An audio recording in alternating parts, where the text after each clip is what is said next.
मीठे बच्चे, अब सच की वार्तालाप करनी है। तुम जज कर सकते हो कि राइट क्या है और रॉन्ग क्या है। आज का गीत बजा है निर्बल से लड़ाई बलवान की। देखो कैसा गीत बना हुआ है, परंतु समझते कुछ भी नहीं है। जैसे गीता भागवत आदि बनाए हुए हैं, परंतु समझते कुछ भी नहीं। अभी तुम बच्चे इन सब का अर्थ समझते हो। तूफान और दीवे की कहानी कैसे बनाई है? मनुष्य तो ऐसे ही सुन लेते हैं। तुम पूरे अर्थ को जानते हो। बात यह की है, छोटा दीवा तो क्या, माया का तूफान ऐसा है जो बड़े बड़े दीवे को बुझा देता है। कभी मुरझा जाते हैं, योग कम हो जाता है। योग को घृत कहेंगे। जितना योग लगाए उतनी ज्योति जगी रहे। तो यह बात अभी की है। आत्माओं की ज्योति जगाने के लिए क्षमा को आना पड़ता है, जिसको ही परमात्मा कहा जाता है। परवाने भी मनुष्य के लिए कहेंगे। तुम कहेंगे परमपिता परमात्मा हमारे सामने हाजिर है, हम आंखों से देखते हैं, उनका शारीरिक नाम नहीं है। शिव तो निराकार है और नॉलेजफुल है। नॉलेज दे रहे हैं, इसलिए तुम कहेंगे हम हाजिर देखते हैं, क्योंकि उनसे हम नॉलेज लेते हैं। सुनाने वाला है शिव। मनुष्य कहते हैं परमात्मा हाजिरा हुजूर है, परंतु पूछो कहाँ है? कहेंगे सर्वव्यापी है। यह तो बात ही नहीं ठहरती। वह आकर राजयोग सिखलाते हैं। तुम जानते हो शिव बाबा हमको पढ़ा रहे हैं। जरूर आंखों से देखेंगे ना, आत्मा भी है ना। तुम कहते हो हम आत्मा है, जरूर स्टार मिसल है, देखने में भी आती है। खुद आत्मा कहती है मैं स्टार हूँ, बहुत महीन हूँ। आत्मा भ्रकुटी के बीच में रहती है, यह भी जानते हैं। कोई कहते हम कैसे माने? अच्छा, भ्रकुटी में नहीं समझो, आंखों में है। कहाँ न कहाँ है तो सही ना। आत्मा ही कहती है यह मेरा शरीर है। भ्रकुटी शुद्ध स्थान है, इसलिए आत्मा का निवास स्थान यहाँ दिखाते हैं। टीका की निशानी भी यहाँ दी जाती है। आत्मा कहती है मैं एक शरीर छोड़ दूसरा लेती हूँ, इसमें संशय की तो कोई बात नहीं। आत्मा याद करती है परमपिता परमात्मा को। अब बाप ने याद दिलाई है, तुम्हारा पाठ पूरा हुआ है, तुम पतित बन गए हो, तुमसे सारी नॉलेज निकल गई है। यह भी पाठ है, किसको दोष नहीं दे सकते। आत्मा कहती है हमारे में 84 जन्मों का पाठ है। ड्रामा अनुसार 84 जन्म भोगने ही पड़ते हैं, पतित होना ही पड़े। यह अभी तुम जानते हो। जब समझाया जाता है तुम कहते हो बाबा बरोबर ड्रामा में तो पार्ट ही मेरा है। आपने समझाया है यह अनादि ड्रामा है, हम ड्रामा के परवश हैं। अभी तुम ईश्वर के वश हो तो ड्रामा को जानते हो, फिर तुम रावण के वश होने से बेताले बन जाते हो। बाबा कहते हैं मैं तुमको कितनी नॉलेज देता हूँ। सब कहते हैं यह तो बिल्कुल नई नॉलेज है। सच और झूठ सिद्ध कर बताया जाता है। भारत ही सचखंड और झूठ खंड बनता है। सचखंड में सच ही होगा, झूठ खंड में झूठ का ही वार्तालाप है। अब जब तक तुमको सच की वार्तालाप न मिले तो तुम जज कैसे करो? बाप कहते हैं अब तुम जज करो कि मैं तुमको राइट समझाता हूँ या वह राइट समझाते हैं। तुम कहते हो मैं आत्मा हूँ, मेरी आत्मा को क्यों तंग करते हो? आत्मा ही तंग होती है। आत्मा अलग हो जाती है तो कोई तकलीफ नहीं होती। शरीर के साथ ही आत्मा दुख सुख भोगती है, फिर निर्लेप क्यों कहते हो? परमात्मा के लिए भी कहते वह नाम रूप से न्यारा है, लेकिन जब परमात्मा कहते हो तो यह भी नाम हुआ ना। कोई बुद्ध बुदा कहते हैं, कोई ज्योति स्वरूप कहते हैं, जानते कुछ भी नहीं। यह एक ही ड्रामा है जो रिपीट होता रहता है।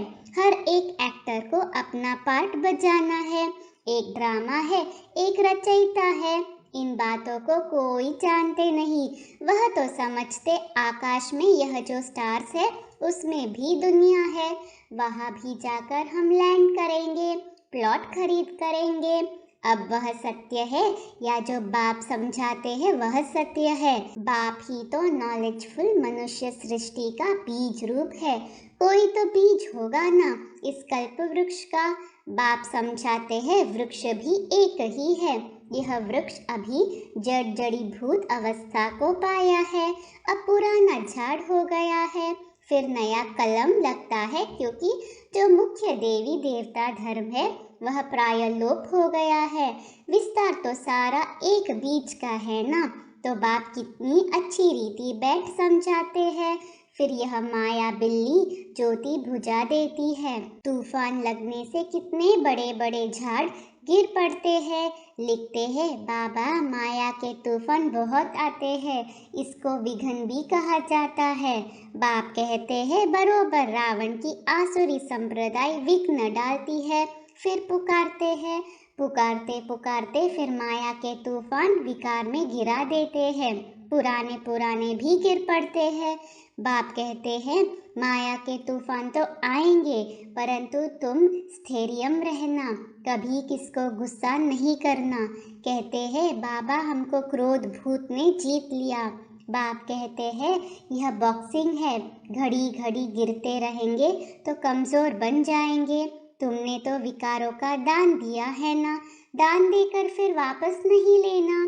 कोई भी प्रकार का दान देकर फिर वापस नहीं लिया जाता है। कहानी भी है ना, राजा हरिश्चंद्र ने दान दिया था, यह मिसाल बैठ बनाए हैं। हाँ, तो बाप कहते हैं इंश्योर करना हो तो करो, नहीं करेंगे तो तुमको कुछ भी नहीं मिलेगा। वास्तव में दान की हुई चीज वापस हो नहीं सकती। समझो किसी ने दान दिया मकान बनाने में, मकान बन गया फिर वापस कैसे हो सकता? कन्यादान की, पैसे दिए शादी हो गई, फिर वह वापस कैसे देंगे?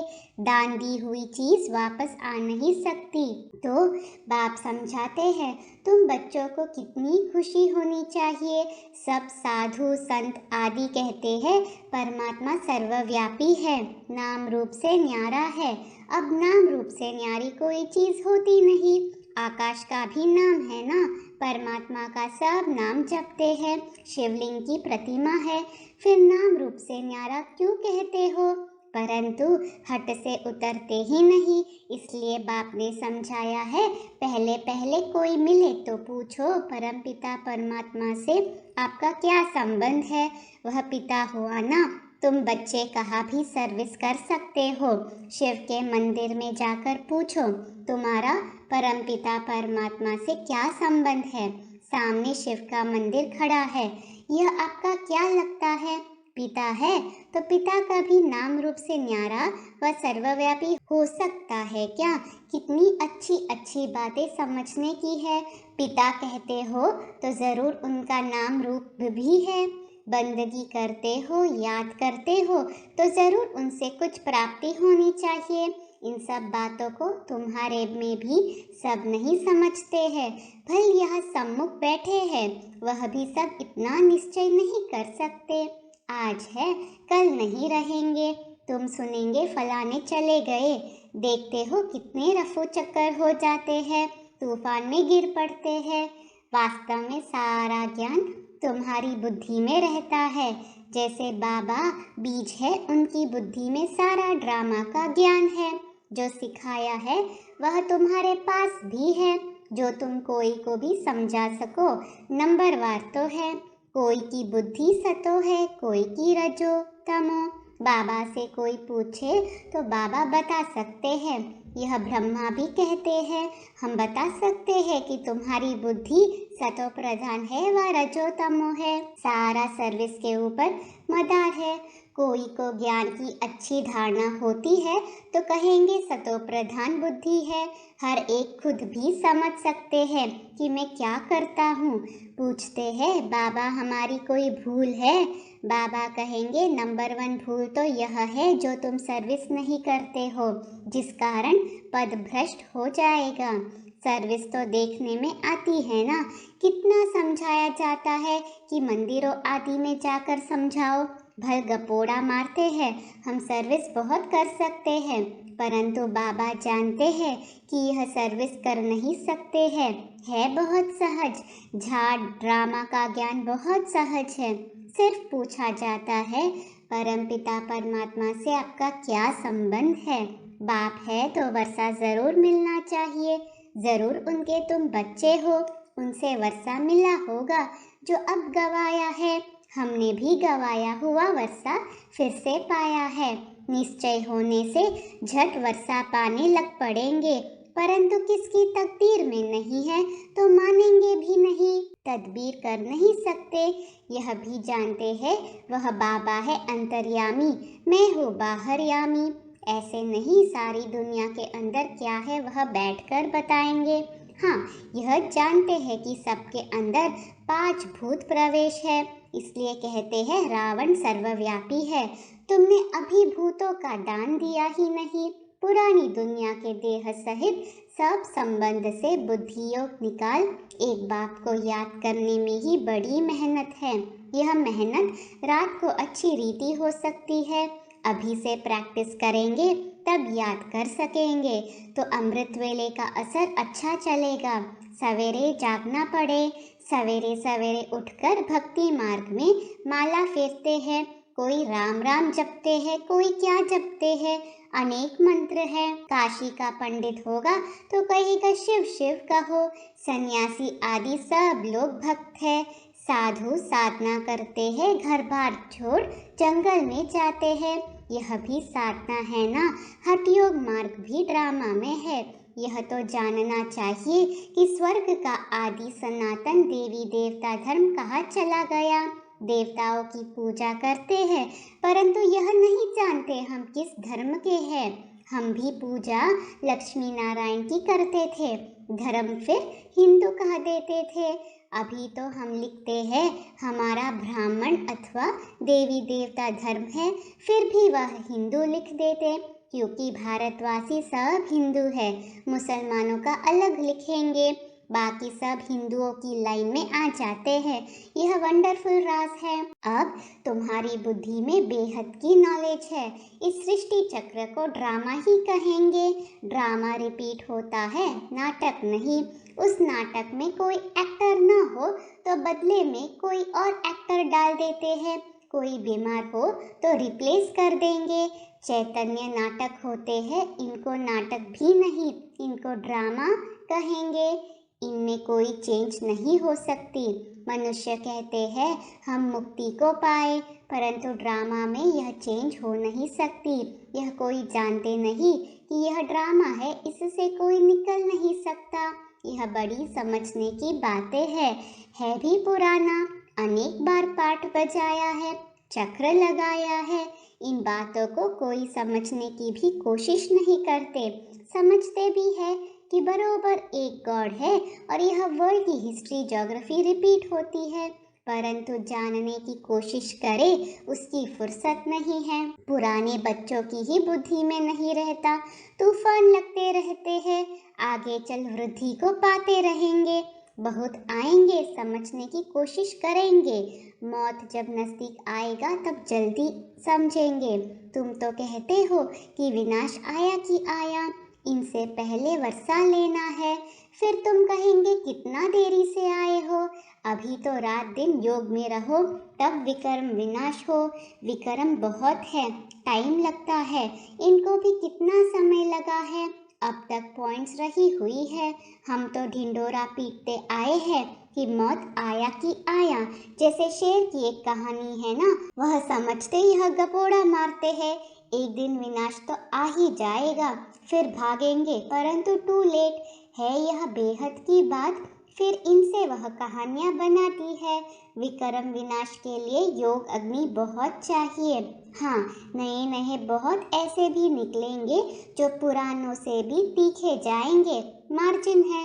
बाप कहते हैं भर घर में रहते हुए रात को जागो, जितना जो दौड़े, भर रात को नींद भी नहीं करो, बहुत तीखे जाएंगे। यह कितनी तरावट की नॉलेज है। बेड़ा ही पार हो जाता है, सब कामनाएं सिद्ध हो जाती है। आज का वरदान है संकल्प रूपी बीज द्वारा वाणी और कर्म में सिद्धि प्राप्त करने वाले सिद्धि स्वरूप भव। स्लोगन है योग अग्नि से व्यर्थ के किचड़े को जला दो तो बुद्धि स्वच्छ बन जाएगी। ओम शांति।